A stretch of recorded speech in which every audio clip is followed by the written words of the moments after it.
So some people started working on the challenge, and I just noticed that the newer version of Spartan, version 8, looks a little bit different than what I had screenshot in the PDF that I posted for your assignment. So I just wanted to walk through some of the options there and show you what I meant. Once you create, so I've got my methyl chloride here molecule, and my I put fluorine here just so I can tell the difference right now.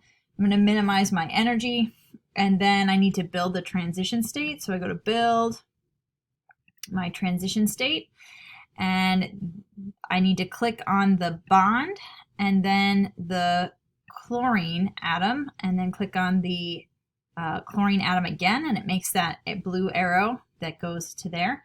And then I need to click on fluorine and then the carbon and then the fluorine again, and now I've got a dotted line coming in and then the blue arrow pointing to that. So the electrons are going to be donated to the bond here, and then electrons are going to be taken by the chlorine from the bond.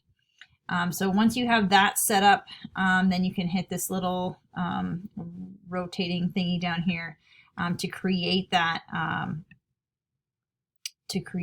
transition state. Now, the older version had these arrows go away when I did that, and here it doesn't do that, so don't freak out if they don't go away. And then the next step is to set your bounds. So if you go to geometry and measure the distances, constrained distances, sorry.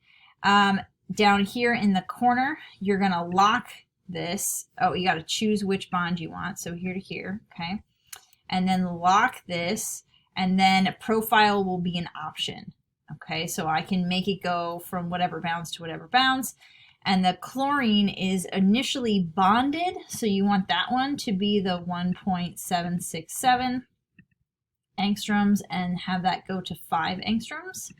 11 steps is really the best, so you get a nice peak there.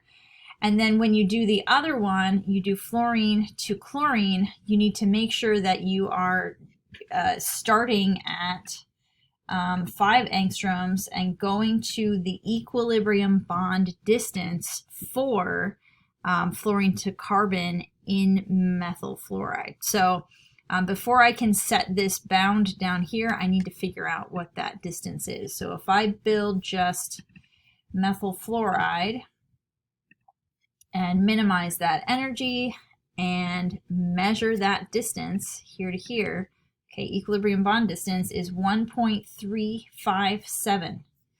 So when I go back to my build here and I want to constrain my distances here, okay, we need to put that here 1.357. Hopefully I've remembered that number correctly. Okay, so we need to go from far away to the equilibrium bond distance, and the chlorine that we had was going from its equilibrium bond distance, 1.767, to far away. Okay, so once you have that set up, they should both be in there either way. Now you can set up your calculations, and the key here is to make sure that you are in the energy profile option. And then choose, I think I said semi-empirical. That is the PM3 option, is the semi-empirical option. So they always change the language just a little bit. And then make sure that you also select that this is an anion, because the chloride ion or the fluoride ion has a -1 charge coming into that. So I'm going to submit that. It's going to ask me what I want. I'm going to say energy E profile SN2 fluoride. Attack or something like that. I'm just going to name it whatever I want. And then it gives me a little flag. It's been submitted. Blah, blah, blah. Okay, there it is. It's created a new document. Yes, I want to open that new document. Okay, so it reset this thing. Okay. In my document, I want to have my axes. I want my constraints and my energy values here. So I'm going to, I need to go to back to my constrained distance and select on the bond that I'm interested in.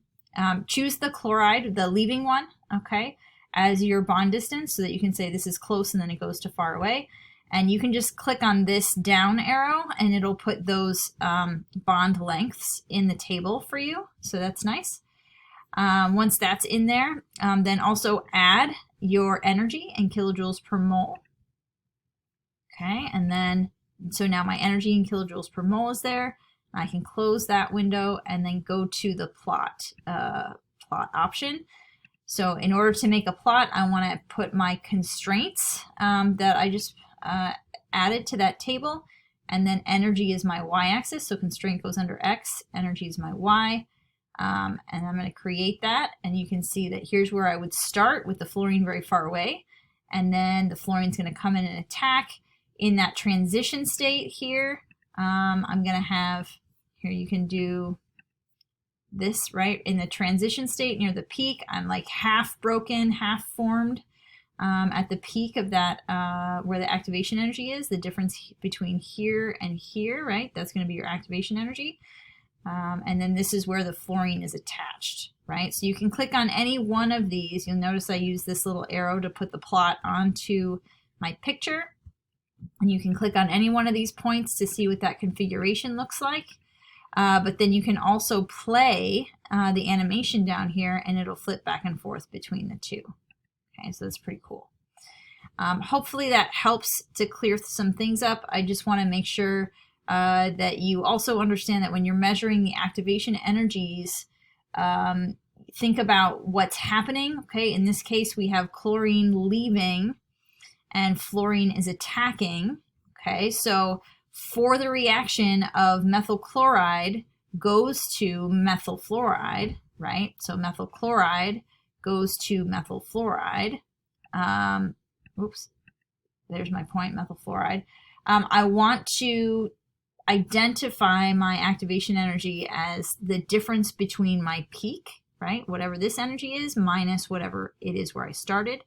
And if I'm worried about the opposite direction of fluoride leaving, right, and I would start over here with methyl fluoride, and then methyl fluoride would be leaving if I'm going in the reverse direction in this case. So I would want the difference between the peak and where methyl fluoride is attached.